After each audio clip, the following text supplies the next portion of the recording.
はい、皆さんこんにちは。エコトライブ鈴木です。今日はですね、アメリカでは借金をすることで信用がたまるというテーマでやっていきたいと思います。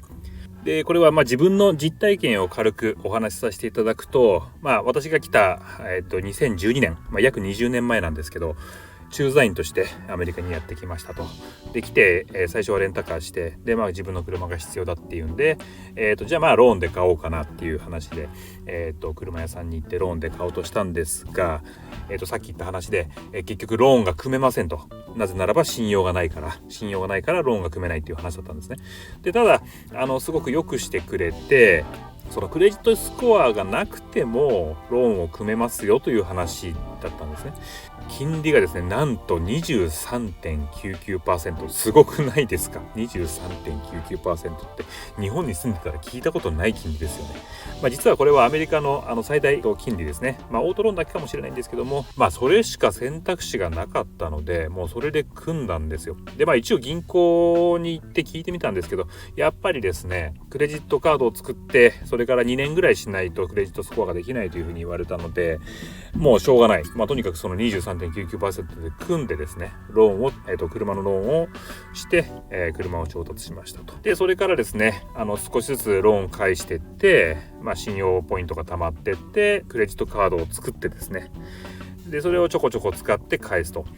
でそのオートローンもですね、結構アメリカってそのローンの組み替えとかっていうのができるんですね。でクレジットスコアが上がってきたら今度は別のローン会社に行ってですね、今自分が組んでるオートローン、これ今金利がすごい高いんだけどこれを安くしたいって言うとですね、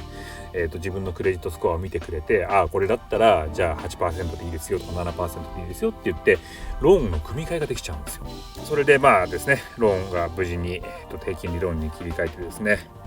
僕は脱サラをしてですね、自分でビジネスを始めることになるわけですけども、で自分でビジネスを始めると今度はオフィスを借りなきゃいけないですよね。でオフィスを借りるのにこれね、ビジネスっていうのは本当に信用が低いんですよ。なんでかっていうと、個人だったらともかくビジネスって簡単に会社潰せちゃうわけじゃないですか。だから貸し倒れが非常に高いんですよ。貸し倒れリスクが非常に高いんですね、ビジネスって。なので信用がない人がビジネス名義で法人名義で、オフィスを借りたいって言ってもほぼほぼダメでしょうね。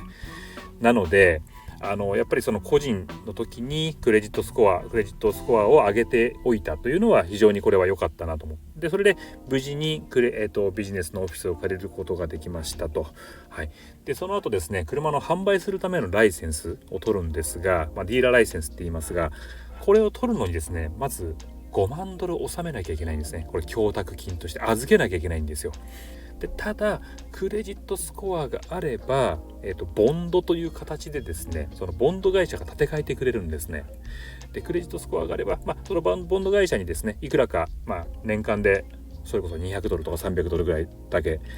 払う形にはなっちゃうんですけど、彼らが5万ドルを立て替えてくれると、これ非常に大きい。これがなかったらね、5万ドル預けることによってね、キャッシュフロー回んなくなっちゃうじゃないですか、結構ね、そのスタートアップの会社だったら。でそれがクレジットスコアがあったんで、それをしなくてよかったっていうのは、一つ最初の取っかかりとしては成功だったなというふうに思っています。でその後もですね、ビジネスローンを繰り返していくわけですけども、これもやっぱりクレジットスコア、個人のクレジットスコアがないと、当然ビジネスにはローンを下ろしてもらえないということになります。そして最後ですね、これはまとめなんですけども、